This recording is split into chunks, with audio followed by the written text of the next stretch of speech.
Northside Drive. Toward New Northside Drive. I don't always know where I'm headed, but I always find a way to keep going. Roll with me. Peace, everyone. My name's Olivia. Welcome back to my channel, and I just wanted to hop on here and share a quick message that was on my spirit, and I kind of wanted to record it before I forget or before I overthink it and, talk myself out of it.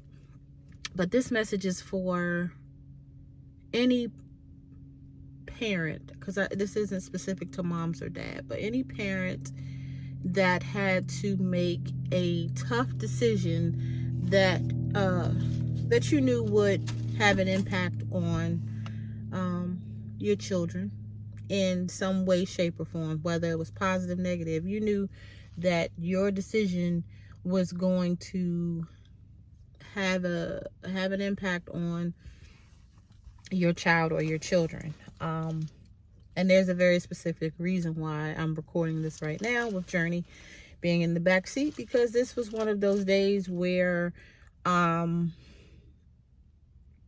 just going to say just one of those days where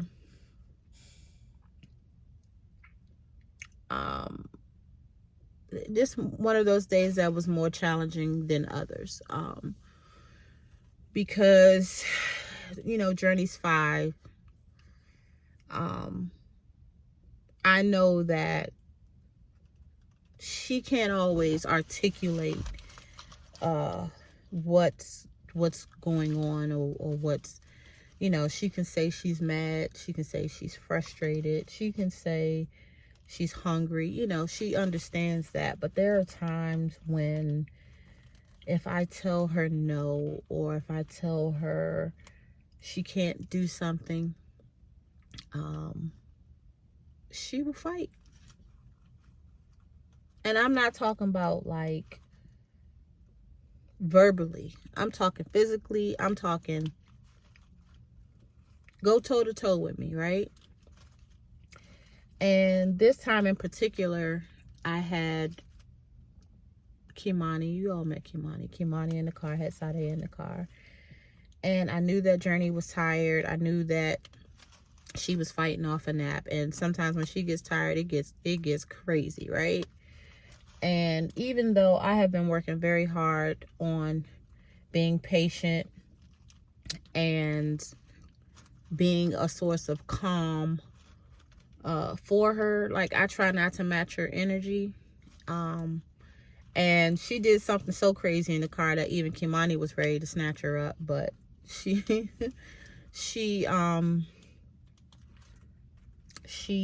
held back and just said, whew, okay.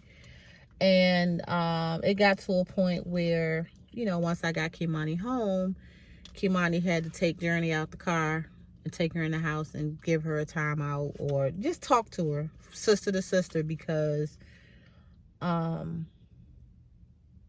had reached I'll just say a breaking point where I just needed a minute to cry.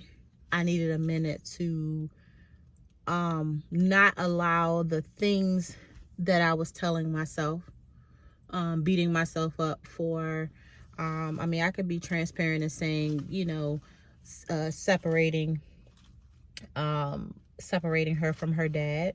I know she misses her dad.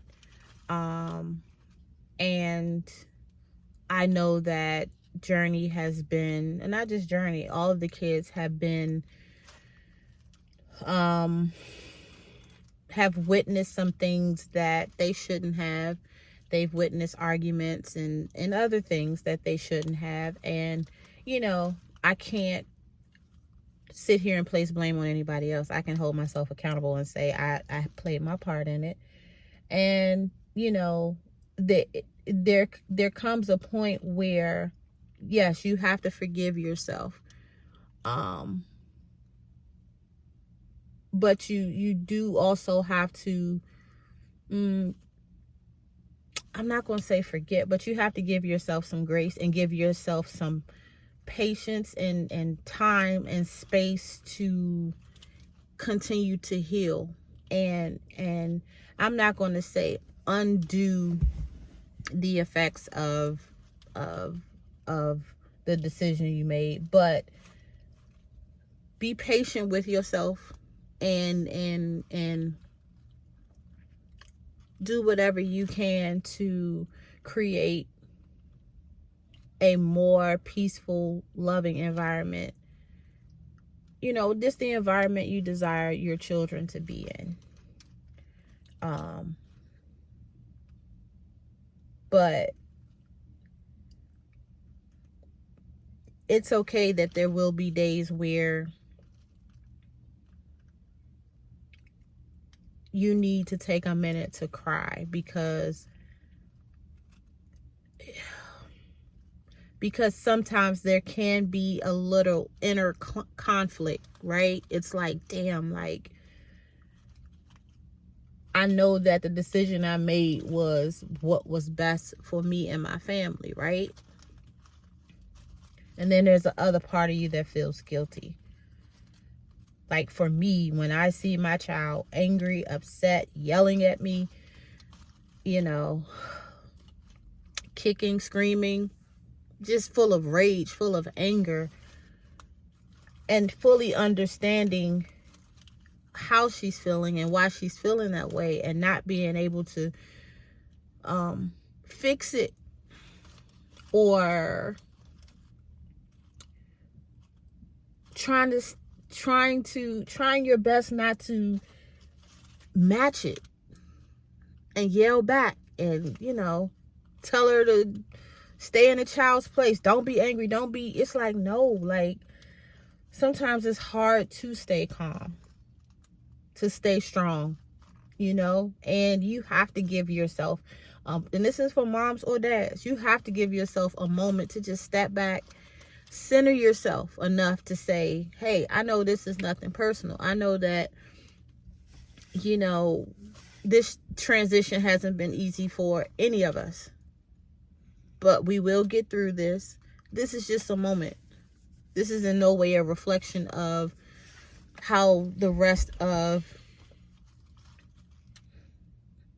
your life can be or will be.